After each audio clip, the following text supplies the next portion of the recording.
Speaker ബോധ്യപ്പെടാൻ speaker അത് കണ്ടില്ലല്ലോ. Speaker അപ്പുറത്തെ പ്ലാറ്റ്ഫോമിലായിരുന്നല്ലോ. പിന്നെ എങ്ങനെ കണ്ട് ബോധ്യപ്പെടണം?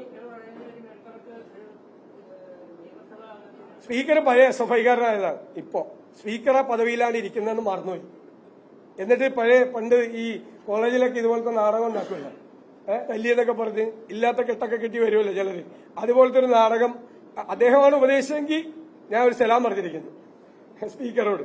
സ്പീക്കർ പദവിയിലാണ് ഇരിക്കുന്നതെന്ന് മറന്നുപോയിട്ട് പഴയ SFIക്കാരനായി അദ്ദേഹം മാറി. ഇത്രയേ ഉള്ളൂ. അപ്പൊ അസംബ്ലിയൊക്കെ കഴിഞ്ഞു, കുഴപ്പമില്ല. അതിന് സ്പീക്കർ ഉണ്ടാകൂടാലോ. അതിനൊരു സ്പീക്കറുണ്ട്. സംശയം എന്താ?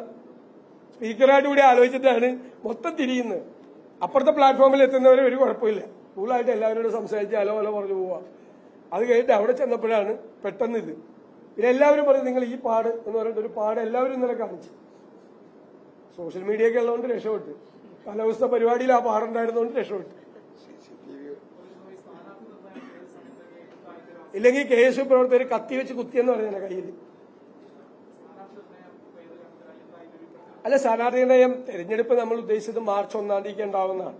അപ്പൊ ഒരു സെക്കൻഡ് വീക്കിലേക്ക് ഈ തെരഞ്ഞെടുപ്പിന്റെ അനൗൺസ്മെന്റ് പോകും. പിന്നെ നമ്മുടെ ജാഥ നടക്കുകയാണ്. ഞങ്ങൾ UDF-ലെ ചർച്ചകൾ അന്തിമഘട്ടത്തിലാണ്. 24 മണിക്കൂർ കൊണ്ട് ഏത് സമയത്തും അത് അവസാനിപ്പിക്കാം. അവസാനിപ്പിച്ചു കഴിഞ്ഞാൽ സ്ഥാനാർത്ഥി നിർണയത്തിന്റെ പ്രൊസീജിയർ തുടങ്ങി.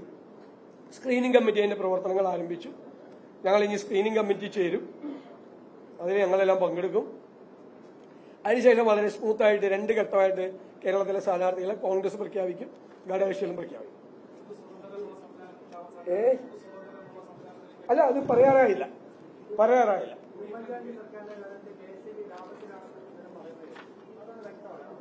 ഉമ്മൻചാണ്ടി സർക്കാരിന്റെ കാലത്ത് വെൽസിറ്റി ബോർഡ് ലാഭത്തിലാക്കി 22 പൈസ കുറച്ചു കൊടുത്തു. അതുവരെയുള്ള ക്യുമുലേറ്റീവ് ആയിട്ടുള്ള ലോസ് കുറച്ചു കൊണ്ടുവന്ന് 1000 കോടി മാത്രമാണ്. ബോർഡ് ലാഭത്തിലായി.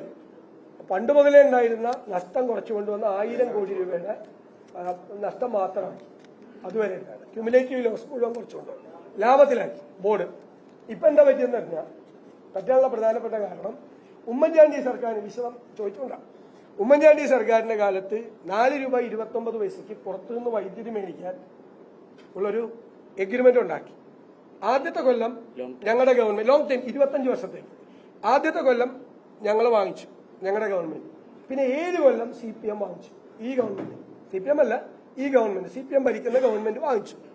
8ാമത്തെ കൊല്ലമായപ്പോ അതിലൊരു അഴിമതി നടന്നിട്ടുണ്ട് എന്ന് പറഞ്ഞുകൊണ്ട് അത് റദ്ദാക്കി, കരാർ റദ്ദാക്കി. എന്നിട്ട് വേറെ കമ്പനിക്ക് കൊടുത്തു. 4 രൂപ 29 പൈസക്ക് കിട്ടിയിരുന്ന വൈദ്യുതി ഇപ്പൊ എത്ര രൂപയ്ക്കാണ് മേടിക്കണമെന്നറിയാം? മേടിക്കുന്നത് എത്രയാണെന്നറിയാം?